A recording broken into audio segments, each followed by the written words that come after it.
Perkenalkan, nama saya Arman Mululesa, NIM 2503 3010 056. Bidang studi PPG Pendidikan Pancasila, LPTK Universitas Muhammadiyah Sumatera Utara. Saya mahasiswa pendidikan profesi guru tertentu tahap 1 tahun 2025. Pada hari ini, 21 Juli 2025, saya melaksanakan uji kinerja di SMK Negeri 2 Aramo dengan materi pokok kasus-kasus pelanggaran HAM. Selamat menyaksikan.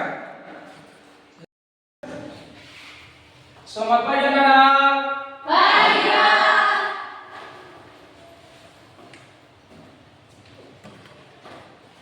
Baik, terima kasih. Bagaimana kabar kalian? Luar biasa. Siapa yang bisa membantu dan memimpin kita pada pagi hari ini untuk berdoa? Teman-teman, mari kita bersama berdoa sesuai agama dan kepercayaan kita masing-masing. Tuhan Yesus kami yang baik, kembali kami mengucap syukur kepada Tuhan atas pertolongan dan berkat Tuhan pada kami, sehingga kami bisa berkumpul di sekolah yang kami cintai. Tuhan Yesus yang baik, pada pagi hari ini Tuhan, kami mau memulai aktivitas proses belajar mengajar kami. Kiranya Tuhan hadir di tengah-tengah kami dan memberi kami kepintaran dan kefokusan Tuhan, supaya apa yang diberi Bapak Guru kami bisa kami mengerti dan kami pahami. Tuhan, kami berdoa juga untuk Bapak Guru kami Tuhan, supaya Tuhan beri ketabahan dan kesehatan, semangat Tuhan, supaya Bapak Guru kami bisa mengajar kami sesuai kehendak Bapa di surga. Tuhan, ini doa anak yang singkat, jauh dari kata sempurna, biarlah kami sempurnakan melalui nama Tuhan Yesus Kristus. Kami sudah berdoa dan mengucap syukur. Haleluya. Amin. Kepada anak kami, silakan kembali. Baik, setelah kita melakukan doa pembukaan, maka terlebih dahulu kita mengabsensi anak-anak kami. Ya, apakah ada yang tidak hadir hari ini? Tidak. Baik, silakan didengar namanya satu persatu ya. Iya, Pak. Agnesia Laya, Iya, Pak. Teriba Sarubu, Iya, Pak. Friska Lawa, Iya, Pak. Fisra Laya, Iya, Pak. Kristina Winda Giawa, Iya, Pak. Masaria Mulale, Iya, Pak. Novrintis Laya, Iya, Pak. Wadin Kristina Hia, Nidarsari Laya, Iya, Pak. Pertemuan Hia, Yermina Mulale, Iya, Pak. Ratnasari Indulu. Iya, Pak. Baik, terima kasih kepada anak kami sudah hadir dan memberikan semangat untuk datang ke sekolah pada pagi hari ini. Dan setelah itu, mari kita menyanyikan lagu wajib kebangsaan kita sebagai warga negara Indonesia yang baik. Untuk itu, kami Bapak undang anak-anak kami untuk berdiri.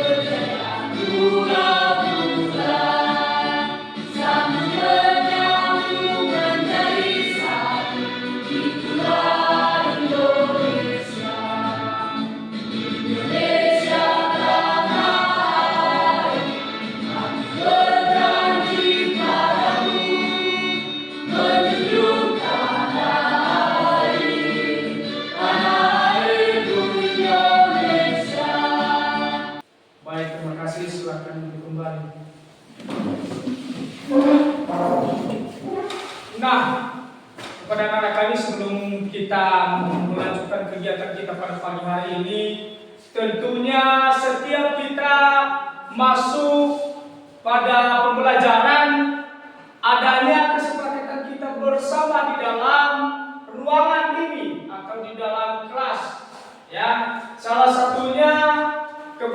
anak-anak kami, begitu Bapak menjelaskan materi kita pada pagi hari ini, jangan sampai anak-anak kami semua keluar masuk di dalam ruangan. Itu adalah salah satu kedisiplinan kita yang sudah kita tetapkan di dalam kelas ini. Paham? Apakah yang tahu tentang materi kita pada minggu lalu? Baik, terima kasih. Apa itu yang dimaksud dengan pelanggaran? Pelanggaran merupakan perbuatan-perbuatan yang sifat melawan hukumnya. Baru dapat diketahui setelah ada undang-undang yang menentukan demikian. Baik, terima kasih. Berikan aplaus kepada. Nah, sebelum kita masuk pada materi, tentunya pada pembelajaran hari ini ada yang namanya tujuan. Ya, tujuan pembelajaran kita pada hari ini. Ya, anak-anak kami silakan dibaca dan dipahami apa itu tujuan pembelajaran kita. Silakan dibaca dan dipahami. Tujuan pembelajaran kita pada hari ini ada 4 poin, ya, yaitu melalui pembelajaran diskusi dan tanya jawab dapat menjelaskan hak asasi manusia. Kedua, melalui diskusi pembelajaran tanya jawab, peserta didik dapat menganalisis pelanggaran hak asasi manusia dalam kehidupan dengan baik. Ketiga, siapa anak-anak yang bisa membaca dan menunjukkan ketiga? Siapa yang bisa baca? Silakan. Silakan dilanjutkan. 3. Melalui pembelajaran diskusi dan tanya jawab, peserta didik dapat menelaah pelanggaran hak asasi manusia dengan baik. Nah, setelah itu mari kita masuk pada materi kita, ya. Di situ nanti kita bahas secara mendetail apa itu yang namanya hak asasi manusia. Nah, di sini ada 4 poin, ya, tentang hak asasi manusia tadi. Salah satunya adalah pengertian hak asasi manusia, faktor penyebab terjadinya sebuah pelanggaran HAM. Ketiga, instrumen HAM. Keempat, contoh pelanggaran HAM di masyarakat. Kita masuk pada poin pertama, pengertian hak asasi manusia. Nah, sebelum kita menjelaskan masuk pada materi itu, tentunya kita sudah mengerti dan paham betul apa itu yang dimaksud dengan pengertian hak asasi manusia. Ya, anak-anak kami saya berikan salah satu contoh.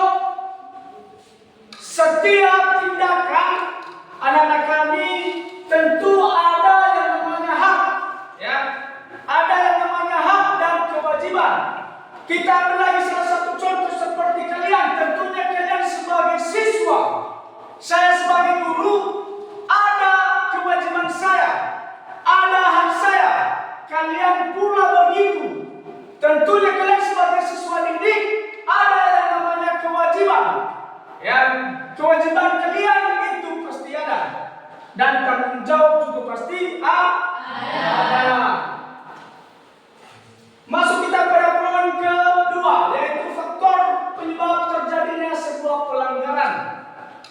Salah satunya penyebab terjadinya sebuah pelanggaran HAM itu, pertama, adanya ketidakcocokan antara kedua belah pihak. Itu adalah salah satu, ya.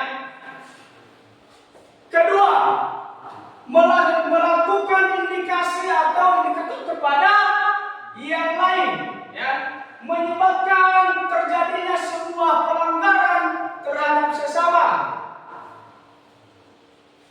Ketiga, instrumen HAM. Artinya adalah sebuah peraturan-peraturan yang sudah ditetapkan, ya, baik itu peraturan tentang pelanggaran, baik itu peraturan hak asasi manusia. Tentunya ada yang namanya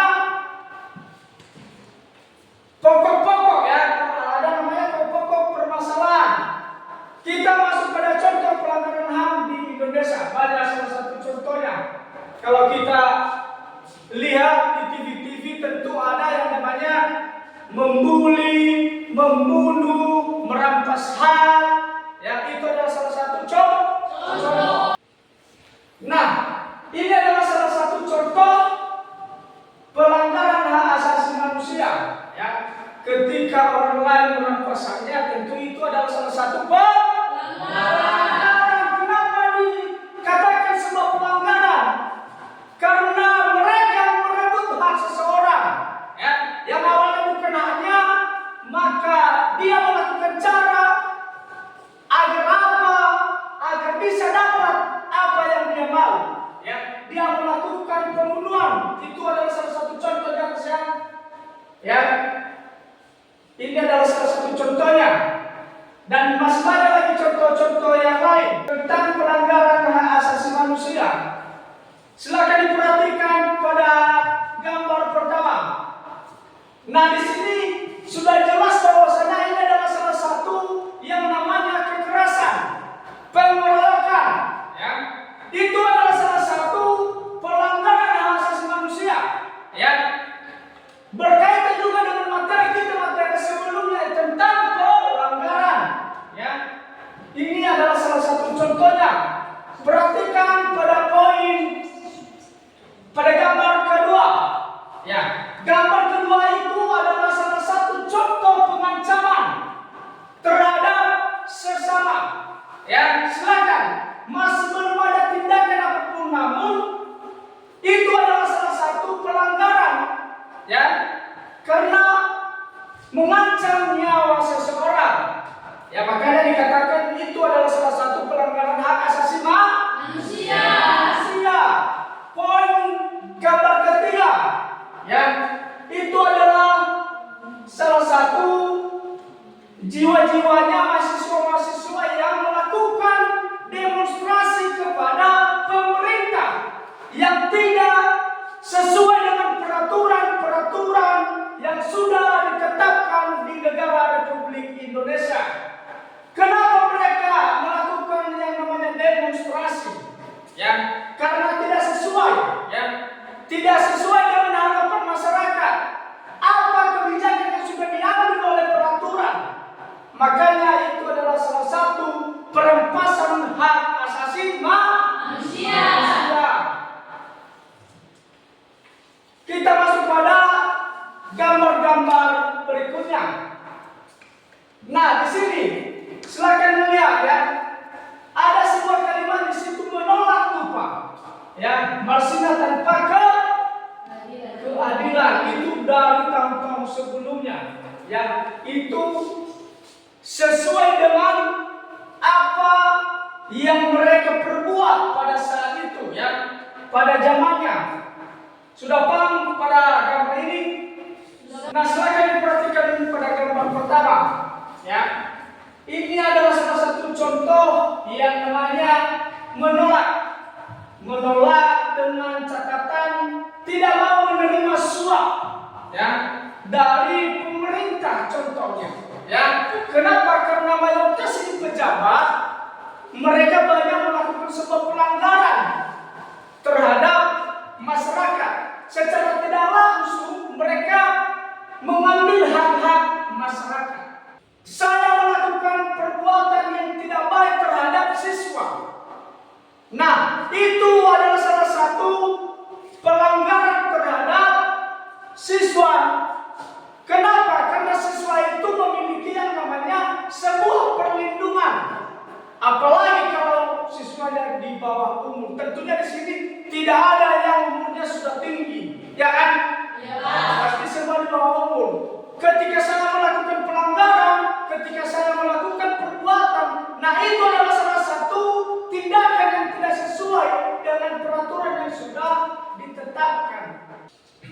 Faktor penyebab terjadinya pelanggaran HAM. Faktor penyebab terjadinya pelanggaran ini ada 4 poin. Ada 4 poin. Silakan dibacakan. Anak-anak siapa yang bisa membacakan poin pertama? Oke, silakan. Yang pertama itu masih belum adanya kesepahaman pada konsep HAM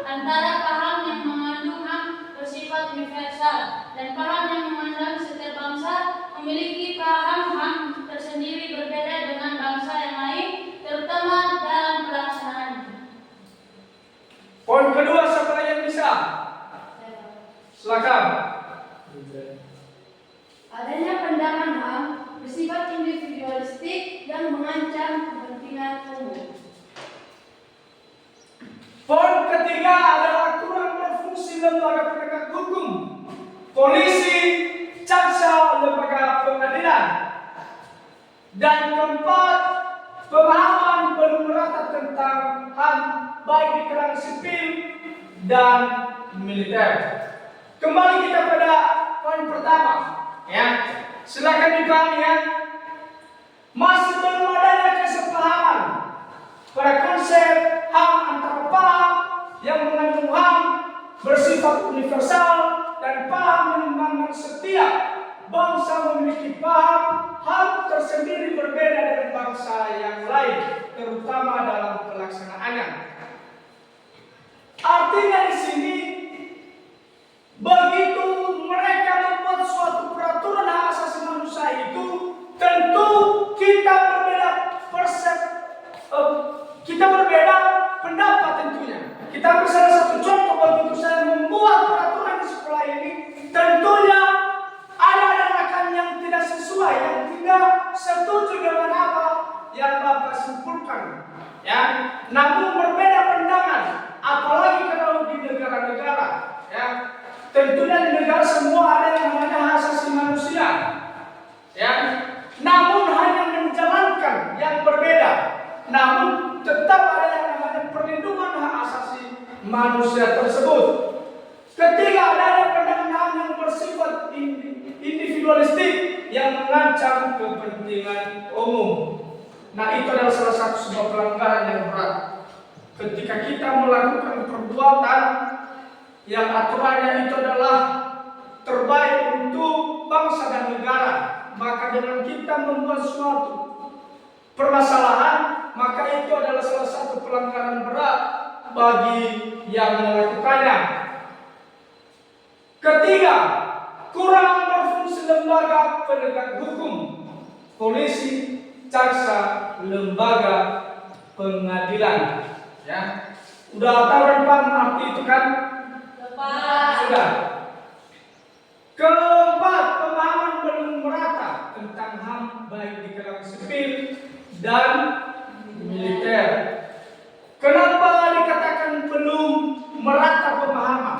Ya, tentu kita sebagai masyarakat, kalian sebagai siswa ya, kalian sebagai siswa, tentunya pandangan kalian terhadap hak asasi manusia ini berbeda. Ya, berbeda juga pandangan seorang militer, begitu pula dengan sipil. Baik, sampai di sini materi kita pada pagi hari ini. Mungkin barangkali anak-anak kami mulai jenuh dengan pembahasan kita pada pagi hari ini. Nah, sebelum kita melanjutkan, mari kita membuat semangat diri agar kita bisa lebih giat dan lebih semangat untuk belajar. Maka kita ice breaking, ya, sepakat? Sepakat.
kita lanjutkan penampilan video pembelajaran kita pada pagi hari ini.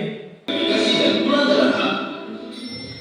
Pemberian gratifikasi kepada pejabat dapat menyebabkan munculnya perlakuan istimewa, melemahkan pengawasan hingga melalaikan kewajiban, pada akhirnya menimbulkan pelanggaran terhadap hak asasi manusia.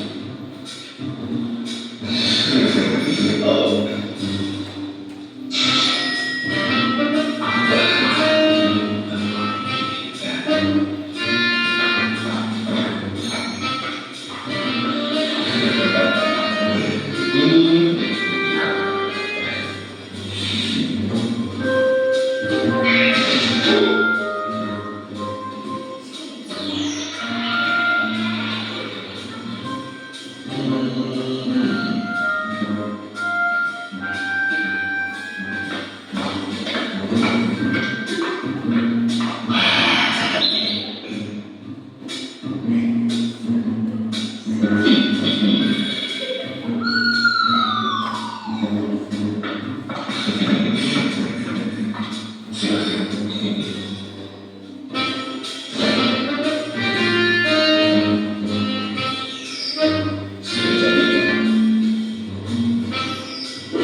Mari kita lanjutkan materi kita, yaitu dengan melakukan pekerjaan materi kelompok dengan catatan membagi 3 kelompok untuk saat ini. Baik, untuk anak kami, setelah kita membentuk kelompok, maka Bapak akan membagikan LKPD, ya. Dan jangan lupa nanti anak-anak kami menulis nama setiap kelompoknya, ya. Ya, Pak.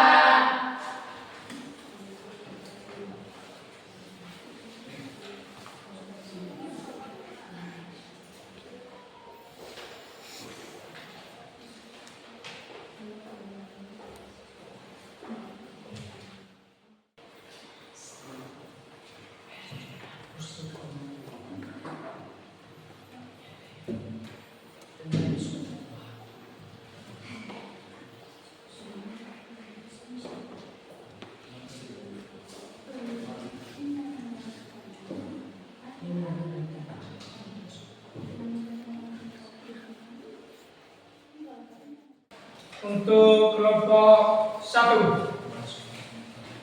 Baik, kami dari kelompok 1 ingin mempresentasikan hasil diskusi kami. Sebelum kami mempresentasikan, kami sapa semua teman-teman. Selamat pagi. Pagi. Baik, topik pembahasan kami yang telah kami diskusikan yaitu tentang pengertian dan bentuk pelanggaran HAM. HAM yang bersifat universal dimanapun ia berada. Hak asasi manusia ini berlaku bagi semua orang, dengan tanpa memandang seperti ras, suku, etnik, agama, dan kedudukan lainnya. Nah, di sini kami juga akan membacakan jenis-jenis pelanggaran HAM. Jenis-jenis pelanggaran HAM terbagi menjadi 2, yaitu pelanggaran HAM berat dan pelanggaran HAM ringan. Pengertian HAM berat yaitu seperti pembunuhan secara sewenang-wenang, perbudakan, menghilangkan orang secara paksa, pembunuhan misal atau genosida. Sedangkan HAM ringan seperti penganiayaan, pencemaran nama baik, menghilangkan kebebasan, dan berekspresi seperti orang lain.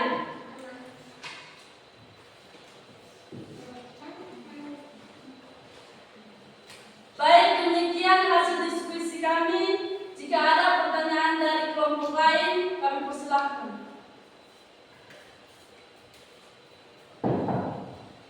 Baik, terima kasih. Silakan bertanya. Kami dari kelompok 3 mau bertanya mengenai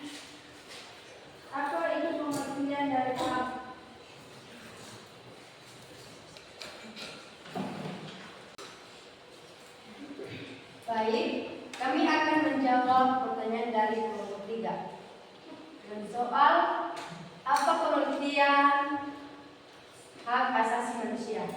Hak asasi manusia adalah seperangkat hak yang melekat pada hakikat manusia sebagai Tuhan yang Maha Esa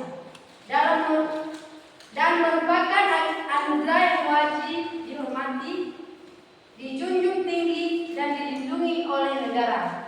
Demikian jawaban dari kami. Apakah jawabannya memuaskan? Sangat memuaskan.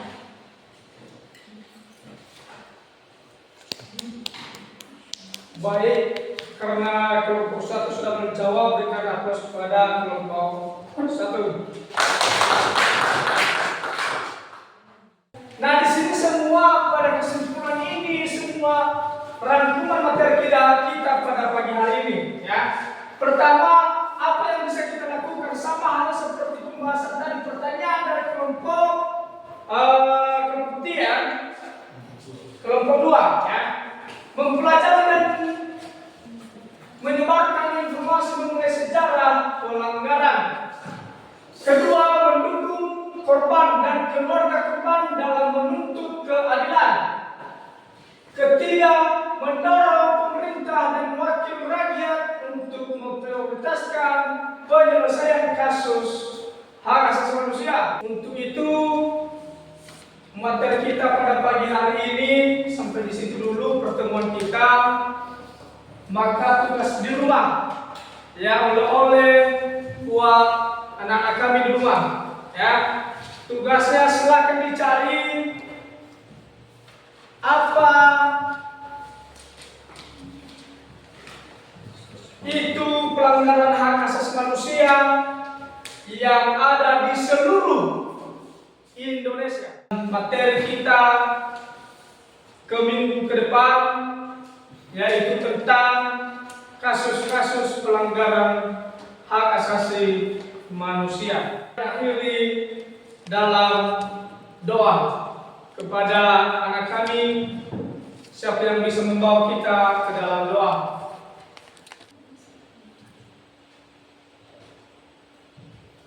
Sebab kami yang berada dalam kerajaan surga, puji syukur kami panjatkan atas kebaikan kepada kami semua. Dengan selamat.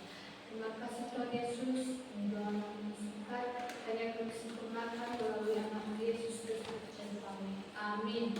Amin. Baik, terima kasih kepada anak kami. Silakan duduk kembali. Untuk itu kepada anak kami sebelum kita pulang, kembali lagi saya ingatkan kepada anak kami, begitu kita pulang pada tempat ini, ya silakan anak-anak kami jangan berkeliaran, ya. Kalau sudah pulang sekolah maka silakan sampai di rumah, ya, jangan sampai hanya di tengah jalan sudah ada kecelakaan. Sekian pertemuan kita pada pagi hari ini. Saya ucapkan terima kasih. Selamat pagi. Baik.